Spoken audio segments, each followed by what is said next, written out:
হরে কৃষ্ণ। নমস্কার বন্ধুরা, গোপালের রান্নাঘরে আমি রূপা। দেখো, আজ আমি বানাবো বাদাম দিয়ে একটা অসাধারণ শরবত। এটা একাদশীর দিনে তোমরা প্রসাদ হিসাবে গ্রহণ করতে পারো।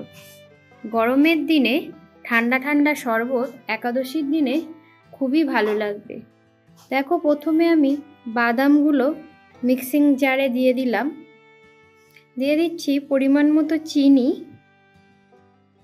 দিয়ে দেব অল্প একটু লবণ।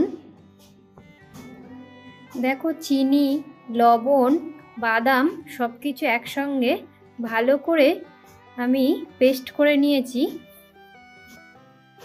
এবার এর মধ্যে দিয়ে দেব কিছু পাকা কলা,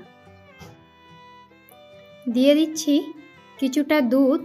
ফ্রিজে আগে থেকে জাল দিয়ে আমি রেখে দিয়েছিলাম। ঠান্ডা ঠান্ডা দুধটা এখানে কিছুটা পরিমাণ দিয়ে দিচ্ছি। এবার এগুলোকে আরেকবার আমি পেস্ট করে নেব। দেখো, পেস্ট করে নেওয়া জিনিসগুলো আমি দুধের মধ্যে দিয়ে দিচ্ছি। তোমরা চাইলে আরেকটু ঘন করতে পারো। দেখো, আমি ঠিক এই রকম বানালাম। সম্পূর্ণ রেডি হয়ে গেছে আমার বাদাম শরবত। চটপট তোমরাও বাড়িতে এইভাবে বাদামের শরবত বানিয়ে প্রসাদ গ্রহণ করতে পারো। ভালো লাগলে ভিডিওটা একটু শেয়ার করে দিও। হরে কৃষ্ণা।